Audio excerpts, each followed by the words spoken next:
presidente interino de Colombia, entrevistando a Jorge Capur García, poeta peruano, pintor, que vive hace 35 años en París.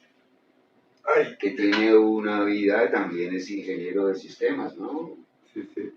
Y nos va a contar, hablar un poquitico de cómo fue su carrera como ingeniero de sistema, tiene muchos viajes en eso, estadas de mucho tiempo y permanencias, su vida en París, los artistas en París desde los años en que llegó, ¿sí?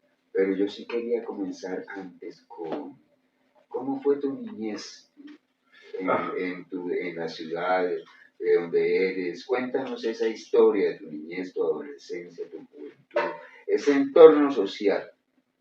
Sí, que se habla.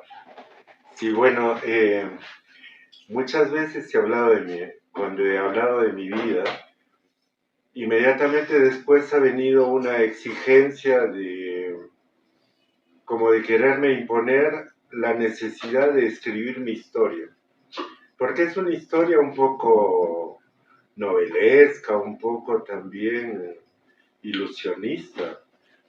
Yo a los 5 años de edad comencé a escaparme de mi casa, a dormir en las calles, a vender periódicos y a alejarme mucho de la vida hogareña. ¿Cómo se llamaba el lugar? Seguramente porque mi familia era muy pobre y no había que comer y éramos demasiados hermanos. Entonces, yo nací en Sullana, que es cerca de Ecuador, a unas 4 horas de Ecuador, en el norte de Perú, pero mi padre trabajaba en Trujillo. Entonces me inscribió en los registros públicos de Trujillo, como si hubiera nacido en Trujillo, lo cual me ocasionó ciertos problemas porque cuando comencé a incursionar en la escritura, los escritores de Trujillo no me querían integrar como trujillano porque había nacido en Sullana.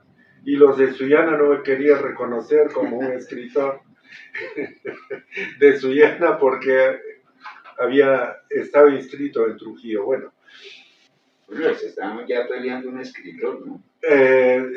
Sí, también porque, cosa rara, yo aprendí a la investigación por el hecho de que, como dormía en las calles desde muy pequeño, conocí la libertad de la calle, la independencia económica, vendía periódicos para tener un poco de economía y era rico y tenía todo el tiempo, todo el día libre para mí. Entonces pasaba el día en las bibliotecas, donde nadie me hacía cuestionamientos, leía todo el día y por las noches me iba a dormir a la urgencia de los hospitales, donde la policía tampoco me echaba. Y en esta dinámica tuve la curiosidad de los libros, los periódicos. Cuando comencé a salir a otras bibliotecas de los pueblos, y por supuesto con muchos problemas de policía, problemas con mi madre, la policía quería que vaya al psicólogo, acusé a mi madre que ella quería que yo vuelva a mi casa para venderme porque había alguien que quería pagar por mí, ese tipo de cosas. Y por supuesto eran inventos o no inventos. En realidad quería a mi familia, pero al mismo tiempo... ¿O sea que allá se compraban niños? Me asustaban, sí. Sí, yo un día amanecí durmiendo en la casa de una familia rica, con mucha comida, con mucho lujo. Y entonces me puse a llorar porque yo quería a mi mamá. Quería a mi mamá. Y el comisario de policía me dijo, ¿por qué te escapas de tu casa? Yo le dije, porque mi madre me ha vendido. Bueno, la puse en dificultades y así he podido... ¿Y qué pasó con la familia de los ricos? ¿Te fuiste de ahí? Sí, porque en realidad no eran, no eran una familia rica, sino una familia de investigadores, de sociólogos. Y como por coincidencia, esta señora había trabajado como asistente de Levi-Strauss en la Sorbona y había conocido a Hilda Gadea, la mujer de Che Guevara. Sí, claro. Y bueno, Hilda Gadea se casó con el Che en México. Era peruana, ¿no? Y era peruana, claro. Y ya estuvo con Entonces, él cuando Jacobo Arbenz, ¿no? Cuando decidió instalarse en el Perú, habló con su amiga Hilda Gadea para que la instale en el Perú. Y bueno, por esas razones, yo no tenía conciencia de todo esto hasta en los años 80, que la policía me buscó porque ella había desaparecido. Y ahí la policía había podido reconstruir más o menos la historia de esta señora y yo pude tener acceso también a la historia. Claro, claro. Bueno, eso es más o menos una parte de mi infancia. Sí, claro, claro, claro. Esas son las anécdotas útiles, digamos. Y luego, bueno, enseña mucho eso. A los 14 años participé en una obra de teatro que ganó un premio nacional de teatro. ¿Como actor? No, como investigador, como creador. Ah, como libretista. Sí, sí. ¿Escribiste el texto dramático? Yo propuse la historia y desarrollé algunos contenidos de la historia, tenía información y eso sirvió de base para una creación colectiva que ganó un premio nacional con la promoción Bertolt Brecht de mi ciudad. Y eso también generó en mí la inquietud de querer llevar la obra a diferentes escenarios en el Perú. Pero ¿qué edad tenías en eso? 14 años. Y ocurrió que estos jóvenes que salían de la escuela de teatro, cada uno se fue a diferentes lugares a trabajar como profesor y abandonó la obra. Entonces me quedé solo y me decidí a ser productor de teatro, a buscar dinero para ser productor de teatro y por esa razón viajé a Lima. Y me instalé en Lima y con los poetas pude hacer el resto del camino que hasta ahora me acompaña. La poesía, el periodismo, el activismo social, la pintura. Pero cuando tú me estabas contando ahorita sobre cómo fue ese problema, que indudablemente tú incurriste en una protesta social que te llevó a una cárcel y a participar en un movimiento social peligroso, sí, según ellos, ¿no? Porque para ellos todo es peligroso. Claro. Si ellos generan el peligro, ¿sí? Matan a todo el mundo y cuando la gente protesta, el peligroso es uno. Sí. ¿Cómo fue eso? Sí, resulta que el director que había dirigido la obra de teatro en Trujillo tenía una formación o tenía el desarrollo de su trabajo estaba fundado en el teatro chino y por lo mismo los movimientos maoístas de esos años presidían la escena política en el Perú. Se estaba conformando un partido revolucionario pro-chino y mi estadía en Lima yo no tenía mayores conexiones que con esta gente de teatro. Entonces mucha gente de este teatro participaba en la construcción de un partido maoísta y del cual también comencé a formar parte, un poco por amistad, por inercia, y de un momento a otro, en el año 76, la coordinadora de partidos de izquierda del Perú, hastiados de la dictadura militar, decidieron dar un golpe contundente contra la dictadura. Entonces yo asistí como delegado de esta organización maoísta y salí como secretario del Comando Unitario de Lucha, que hizo el primer movimiento, el primer paro nacional en febrero del 76. Febrero del 76. Sí, en febrero del 76, porque luego se hizo un segundo paro nacional en julio del 77, que ya hizo caer la dictadura. Pero en este año, en este mes del 76, me tocó el comando de lucha y tuve que asumir la responsabilidad. Por supuesto, me ha servido a mí para poner en práctica parte del talento revolucionario que teníamos en eso, manejábamos en ese tiempo, porque, claro, en el Perú de la izquierda no teníamos otra dinámica que la toma del poder por la vía revolucionaria. Entonces, las escuelas populares... Cuando tú me dices, ¿se refieres a vía revolucionaria, quiere decir lucha armada? Sí, a la toma del poder por las armas. Claro. Y Patria Roja, el partido que se conformó, el primer partido maoísta, tenía como lema: el poder nace del fusil. Claro. Nosotros no teníamos otra vía que esa. Y por lo mismo teníamos escuelas de formación popular donde nos formábamos y nos formaban, y aquí nos conteníamos unos a otros. Entonces, esa experiencia me sirvió para poner en práctica algunos mecanismos de desarrollo político urbano.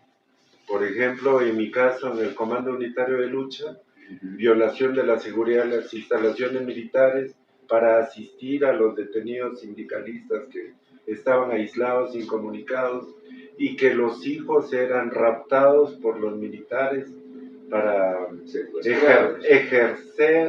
ejercer un mecanismo de tortura contra los sindicalistas. Bueno, eso ha sido más o menos la estrategia de la policía, y que nosotros procuramos romper con la comunicación entre los padres y detectar dónde estaban los hijos. Y por supuesto, el Estado consideraba que eso era una usurpación de autoridad, violación de seguridad de instalaciones militares, y crearon un expediente fantasma para involucrarme en un supuesto ejército popular peruano, porque al mismo tiempo estaban... Cabecilla, mejor dicho. No, es que habían varios militares peruanos que estaban en la guerrilla nicaragüense. Y entonces quisieron crear un vínculo entre estos militares exiliados que no estaban en el Perú con nosotros que sí estábamos en el Perú. Entonces, para reprimirnos y someternos a una presión judicial. Por la presión de Nicaragua. Más o menos sí. Eso. Y la otra cosa era también que yo tenía una participación muy fuerte en Radio Santa Rosa, con los curas, con lo que es la teología y la liberación, la opción por los pobres, los encuentros de Riobamba, Cochabamba.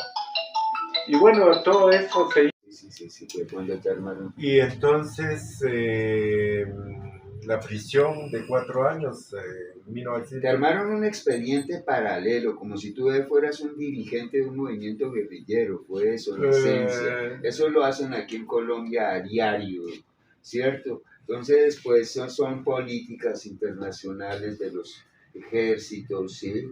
El Comando Sur tiene la forma de decir cómo se tortura a la gente, cómo se hace, tortura no, cómo se hacen los interrogatorios, ¿cierto? Entonces, o en caso de casar una persona, cómo esa persona se puede involucrar o se le puede inventar una historia y un expediente. ¿Fue eso lo que te pasó? Sí, bueno, en realidad varias cosas, porque hay que recordar también que el año 76 son los operativos del Plan Cóndor. Sí, claro. Entonces, lo mío Comandos. ya está dentro de una estructura de violencia estructural patrocinada por el mismo Estado. Eh, bueno, pasé 4 años en la prisión. En ese tiempo se dieron algunas otras manifestaciones al interior de la prisión. Por ejemplo, los presos políticos no podían estar junto con los presos comunes. Sin embargo, nosotros estamos con los presos comunes. Los narcotraficantes, los intelectuales no pueden estar con los presos comunes. Y estábamos todos. En ese tiempo había cada día entre 15 y 18 muertos por día en las prisiones. Logramos tener el apoyo de algunos amigos que habían estudiado conmigo bibliotecología y que tenían algunos lazos con seminaristas.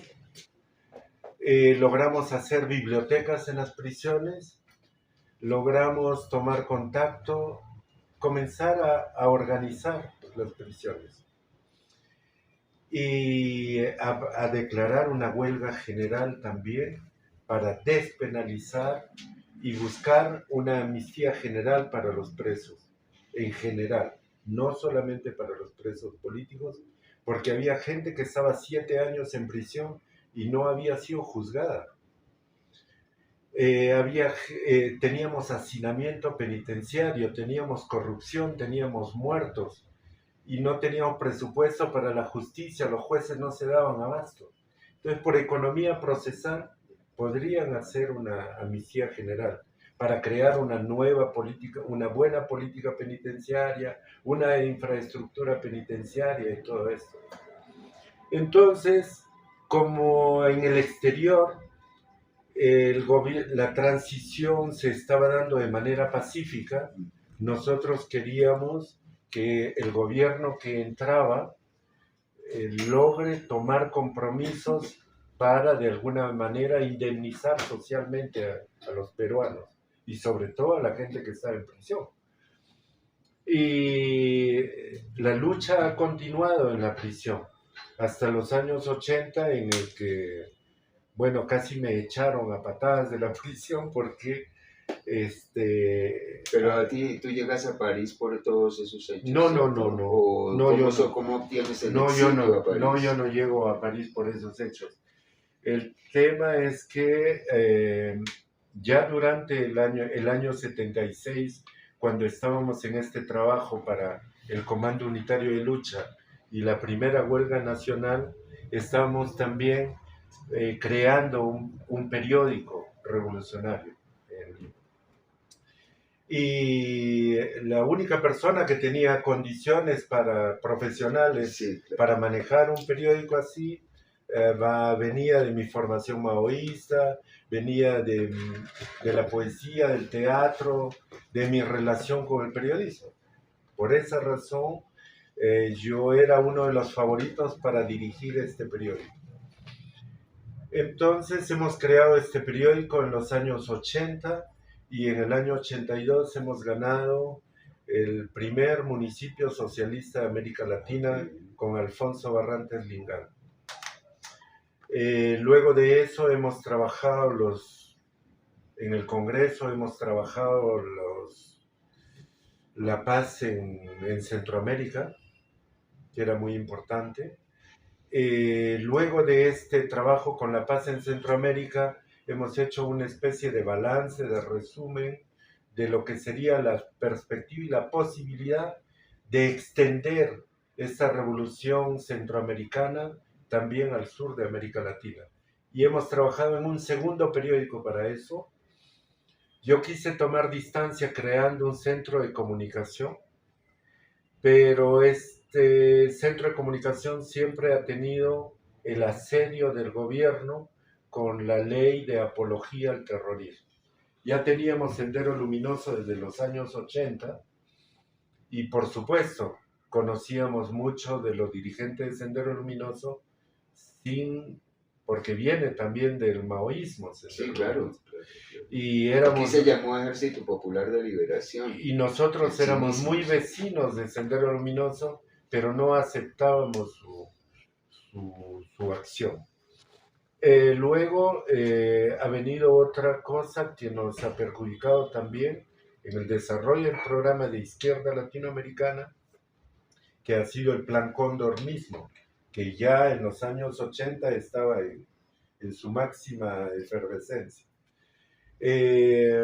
No debemos olvidar tampoco, por ejemplo, la creación de comandos como Rodrigo Franco en Chile, y el otro comando Viva Alfaro Carajo, creo que se llamaba. Sí, Alfaro Vive, creo. Alfaro Vive Carajo en el Ecuador. Y todo esto... Ellos estuvieron aquí en la Coordinadora Nacional Guerrillera en el Batallón Americano. Sí. Bueno, a partir de eso yo he tenido que bajar a la clandestinidad, porque ya había estado en prisión 4 años y nuevos cargos de apología al terrorismo podrían haberme llevado 25 años más. Entonces decidí entrar en clandestinidad y llevarme mi centro de comunicación social a provincia. Y ese tiempo lo he pasado en clandestinidad, hasta el día en que un amigo me llama por teléfono porque en la puerta de mi casa había un perro colgado. Y eso era el símbolo que utilizaba Sendero Luminoso para condenarte a muerte, o era también el símbolo que utilizaba el ejército para... advertirte. Sí, y también para disfrazar su sistema de Escuadrón de la Muerte, porque te hacía pensar que era Sendero Luminoso el que te estaba siguiendo, y finalmente era el ejército y Sendero Luminoso eran igual de macabros y de represivos. Entonces yo había ya hecho un viaje presidencial con Alan García y todo esto, y dentro de eso había conocido al embajador de Francia, que fue el que finalmente tomó la decisión para hacerme salir del país. Bueno, y cuéntame una cosa, ¿cómo fue la llegada tuya en Francia? ¿Tuviste del gobierno? Si venías invitado, tendrías que tener algún auxilio económico y todo eso. No, yo no fui invitado. ¿No? No fui invitado. ¿Tú fuiste exiliado? Tenía que ir exiliado, claro, sí. Pero el embajador me pidió que él se encargaba de la coordinación con el gobierno peruano para dejarme salir, a condición que no pida el refugio político. Ajá. Pero en el tiempo que yo estuve en prisión, yo fui premio Amnesty Internacional. Entonces, al ¿Poesía? llegar... No, sí, en poesía. Y cuando llego a Francia, Amnesty Internacional busca contacto conmigo para la protección y me pide el refugio político para no ser extraditado a Perú. Y en esa reunión con Amnesty Internacional también salió una entrevista que hacía France Culture a Vargas Llosa, que acababa de perder las elecciones en el Perú. Entonces me piden que participe aquí en tanto que periodista. Perdona, Lord Vargas Llosa, por favor, no se equivoque. ¿Sí? Continúa. Y fui a esa entrevista, entrevistaba a Vargas Llosa, a la preparación. Y de ahí salió la invitación para ser periodista en la UNESCO. Ahí conozco a Federico Mayor y soy lector de Federico Mayor durante 3 años. Lo que ya me dio un ingreso, más o menos un estatus, para establecerme en Francia sin necesidad de hablar. ¿Cómo eran los artistas a tu llegada en París? A ver, ese movimiento tan fuerte que había estaba Centroamérica, estaba parte de Colombia, todo el mundo, África en protesta, la guerra de Vietnam, todo ese panorama era bastante álgido, ¿no? ¿Cómo era el panorama en el París al que tú llegaste? Bueno, yo no puedo hacer lo que agradezco de este trabajo en la UNESCO es que no tuve que someterme al gueto latinoamericano. Ya. Mi visión era mucho más global, mucho más panorámica. Encontré a Edouard Mounier, que era director de Culturas del Mundo y poeta de Madagascar, que organizaba un gran evento en Rocamadour que se llamaba el Archipiélago de Poetas Francófonos. y aquí venían poetas de todas las antiguas colonias, de toda la francofonía, y entonces pude conocer un poco lo que era la creación francófona fuera de En Francia. América, Es, hacia África, y todo, a tener contactos con ellos, Indochina y todo eso. a tener contactos con ellos. Eso ha sido muy importante para darme una visión de que verdaderamente América Latina no figuraba en este panorama estético. Eso ha sido un primer ángulo. No había Un, poetas haitianos ni nada de eso.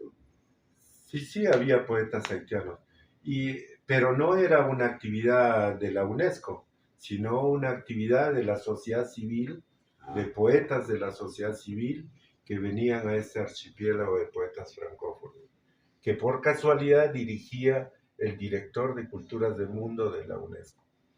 Eso ha sido un primer panorama para mí, un acercamiento a la creación. Un segundo panorama ha sido que la UNESCO estaba elaborando un proyecto que se llamaba UNESCO Año 2000 y que me ha permitido tener contacto con Günter Grass, con Levi Strauss, con García Márquez, con grandes personalidades del pensamiento a nivel mundial, porque lo que se estaba discutiendo ahí era la renovación de la Biblioteca de Alejandría, la Ruta de la Seda, y la creación de la Capilla del Hombre en Quito, ese tipo de cosas. Entonces es una dimensión no estaba en que las calles de París.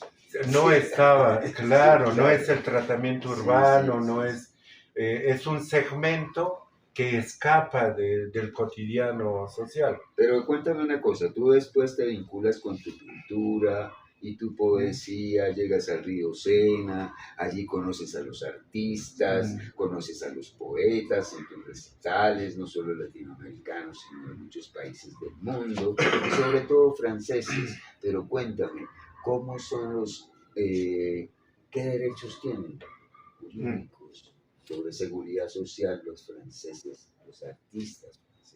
Ese es el centro de esta entrevista, Claro. ¿no? Es un poco eso Mm, porque lo que yo quiero destacar en esta entrevista es que los colombianos de a pie sepan que en otros países los artistas sí tienen mm. derechos. ¿Vale? Sí, el tema aquí es un poco puntiagudo o peliagudo Sí. porque Francia, a diferencia de cualquier otro país del mundo, recibe por la cultura y por el arte el primer ítem de ingreso per cápita. Es más fuerte que la venta de armamento, que la venta de minerales, que O la sea que el agricultura. presupuesto nacional va primero que todo para la cultura y las No, artes. los ingresos Ujú. al Estado, Sí, llegan. el primer rubro es la Ah, ya, cultura ya, ya, ya, y ya, la ya, francofonía. ya, ya, ya. Entonces, Francia pone énfasis en la creación, en la cultura, en la francofonía, porque sabe que es el primer ítem de ingreso para el Estado. Económico, claro.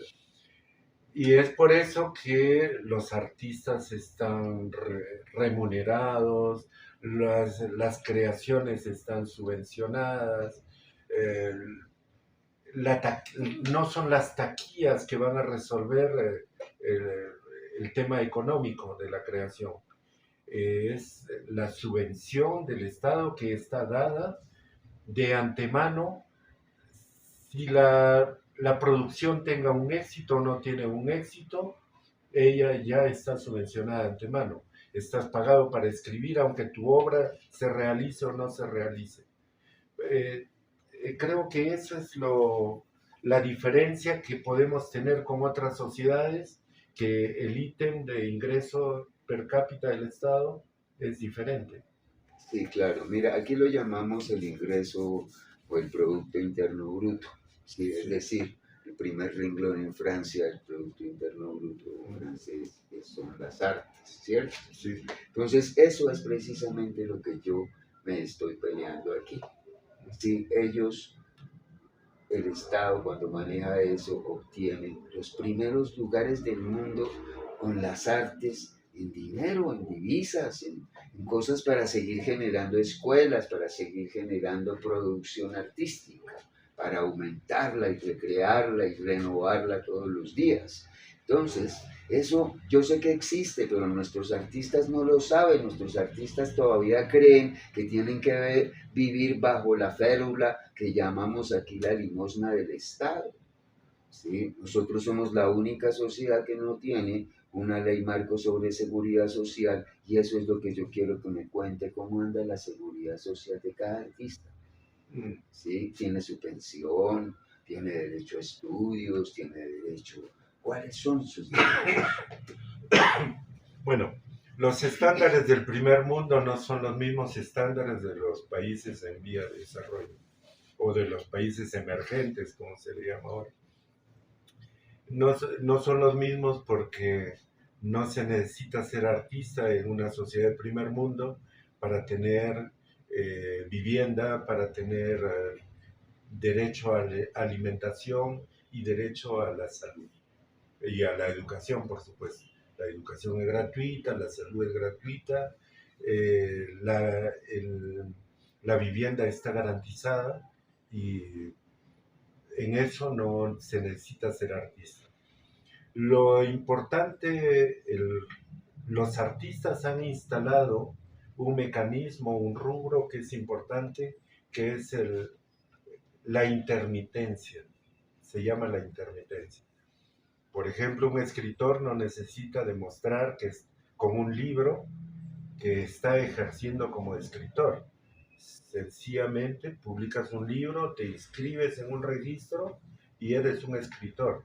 Y puedes escribir el segundo libro de aquí a 20 años o no escribirlo nunca, pero eso no te quita una pensión como artista intermitente. Es decir, el respeto del artista es muy grande. Eso es muy, muy importante. ¿Cómo te ha ido a ti como artista? Yo no he estado nunca en el Estatuto del Arte, en el estatus del arte, porque cada profesión se mueve con una convención colectiva. Y esa convención colectiva te sirve para determinar la edad de tu jubilación y también el porcentaje que vas a recibir cuando te jubiles. Entonces, mi estatuto siempre ha sido como ingeniero de sistemas, que está mucho más alto que el estatuto de los artistas, que la convención de los artistas. Porque, por supuesto, no es porque el Estado te paga todos los meses un sueldo como intermitente, que al final tú vas a recibir una pensión alta. Recibes la pensión en función de lo que tú cotizas a la seguridad social. O sea, hay dos tipos de remuneración. Una remuneración básica solidaria y una remuneración en función de tus cotizaciones.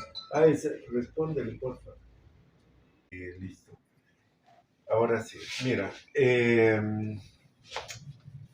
yo comencé la pintura como ha comenzado todo el mundo, con un registro figurativo. Y a partir de los 7 años más o menos tenía una curiosidad por las formas y las texturas de la piel. Recogía estos tarros de Nescafé y cortaba figurines y forraba esto como ceniceros. Para hacer ceniceros le hacía unos huecos. Pero siempre estaba buscando modelar figuras, anatomías, con los colores de la carne y las formas así como si fueran brazos cruzados, piernas, sexos, nalgas, ese tipo de cosas para ceniceros.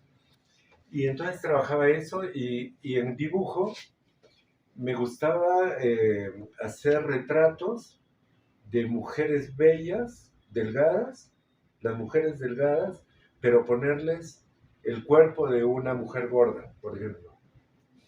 Y jugaba con eso.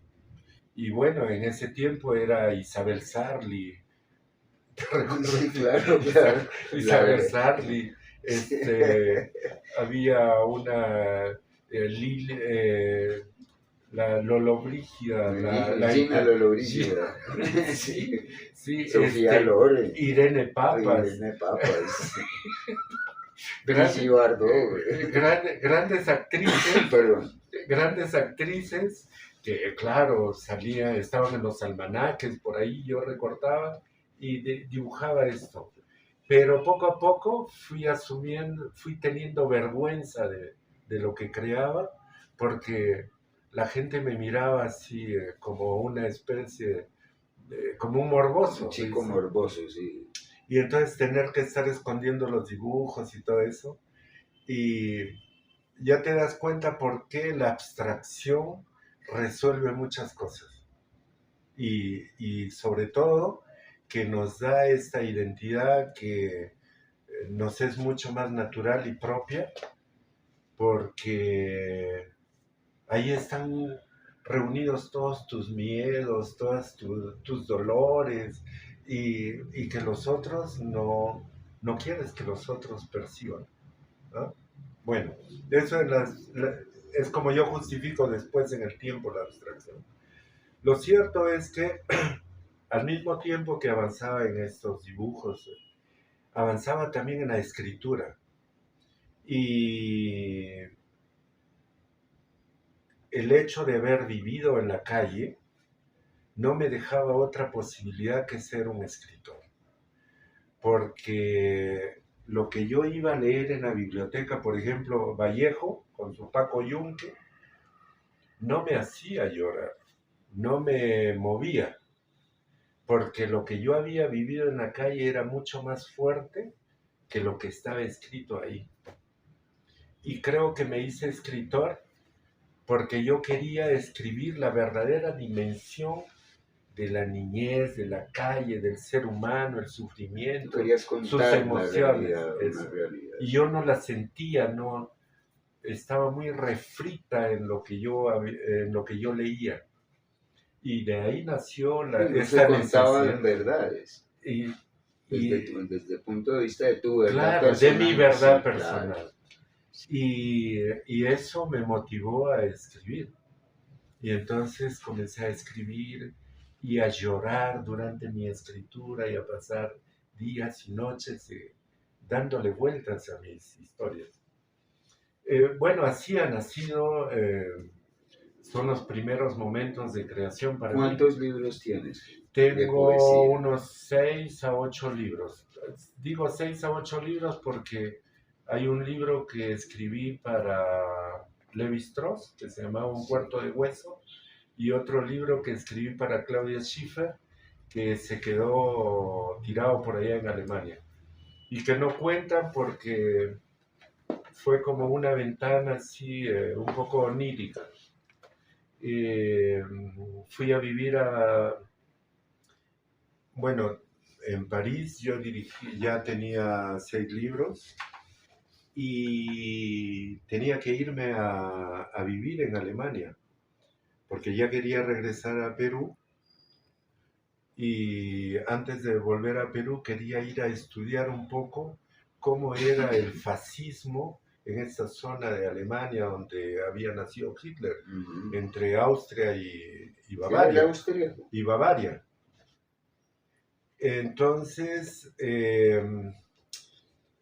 me fui con la idea de Elias Canetti y su libro sobre masa y poder, la caracterización de la sociedad europea.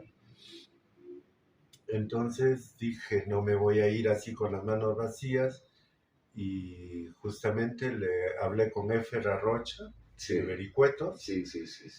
Y le dije, mira, me voy mañana para Alemania, pero esta noche hago un libro de poesía. Y escribí este libro de poesía, que se llamaba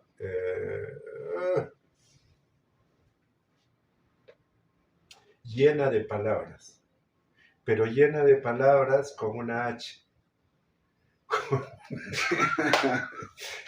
Entonces, mi amiga alemana me decía, a veces se sentaba, decía, el pintor, el poeta y la llena. La llena porque de palabras. se suponía que era un libro para ella, ¿no? Sí, claro. Y bueno, por eso ese libro no cuenta, y pasó otra cosa también. Entonces, en total más de 6 libros. Sí, tengo entre 14 y 14 y 16 16, libros. 14 y 16 Sí. libros. ¿Y cuántos cuadros? En pintura sí, mucho más. Muchísimo. No, pues claro. Entonces, Solamente de estos últimos 14 años, creo que eran unos 450, uf, pero en 14 años de trabajo. Y ocurrió que en el confinamiento tuve que sacar todo y los puse en la terraza, llovió y algunos, como son cartones, algunos tomaron hongos. Y entonces pues, un momento he tirado casi la mitad y tengo como 300 de una esos. pregunta que se me olvidaba. Tú editaste con Casa de Libros, ¿no? Sí, sí, Sí, claro. tú editaste, y eran poemas revolucionarios, unos poemas. Sí, en realidad no son poemas revolucionarios, son poemas del exilio. Sí, eso, del exilio. Sí. Sí, y hay un juego entre el exilio interior y el exilio exterior. Una parte está dedicada a lo que es el poeta perro, o sea, estos exilios, el exilio interior que... Esa anécdota del poeta perro es muy bueno. Un poeta en París que se puso a ladrar y a A morder a la aullar gente. y a morder a la gente como un perro. ¿Sí? Y entonces, ¿cómo es?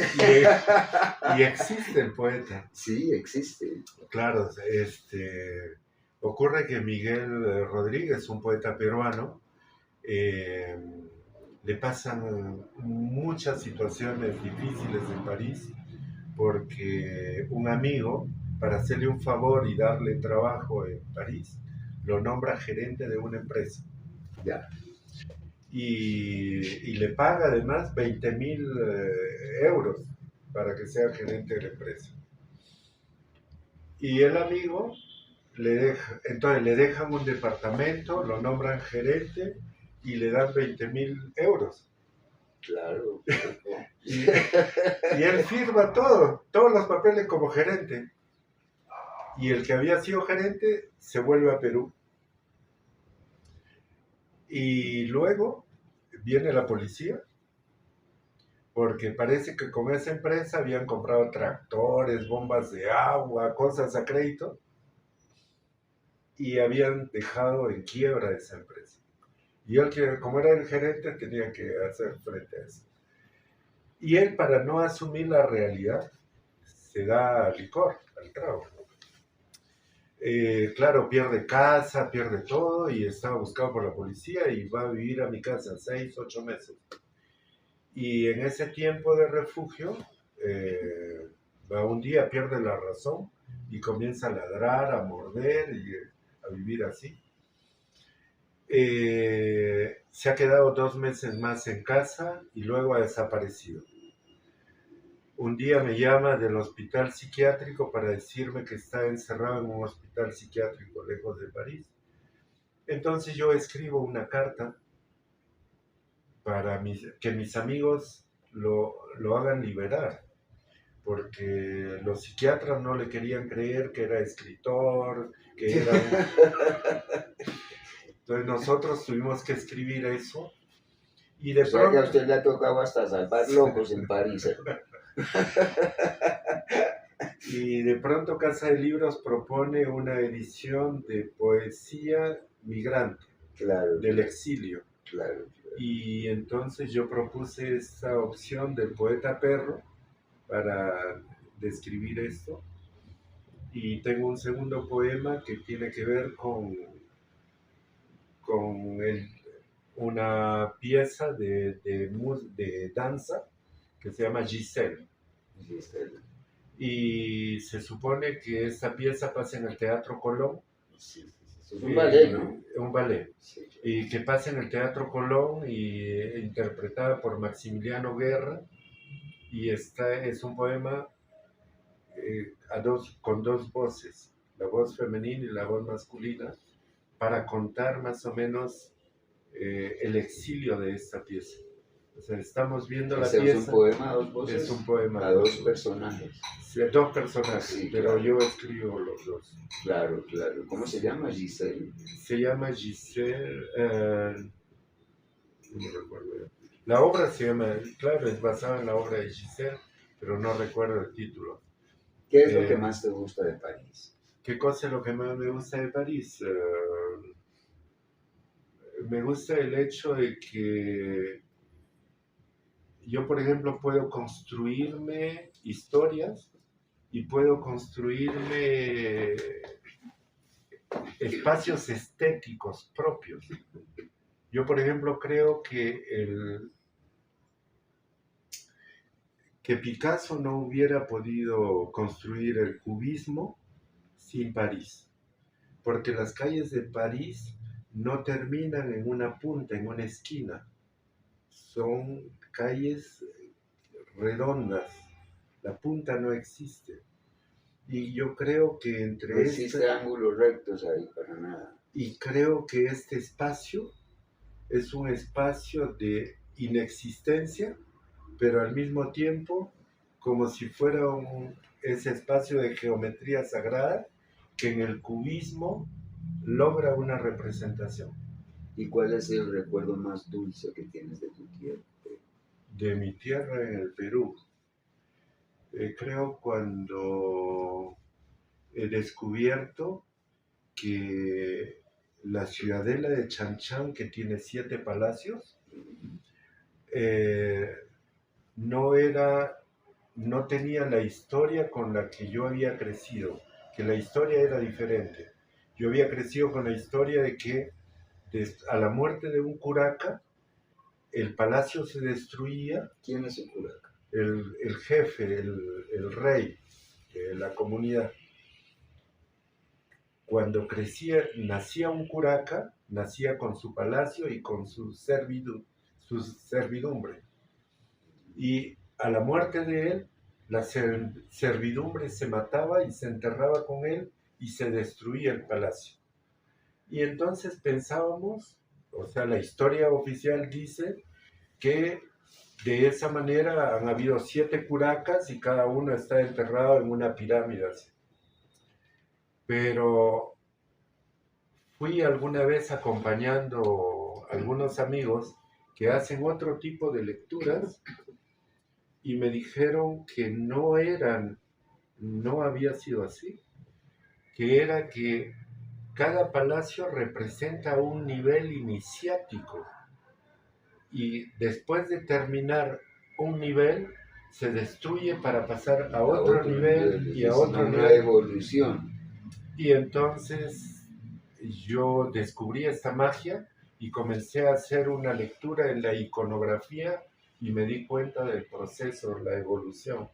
Cómo en esta parte, que es la parte más bruta, más ruda de la iconografía, hay toda una evolución hasta la parte más estética, más sensual, más exquisita.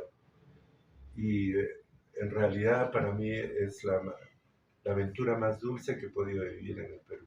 Bueno, imagínense, tenemos el honor aquí de tener a don Jorge. El presidente interino de Colombia se siente muy halagado de estarlo entrevistando en La Voz de Macondo.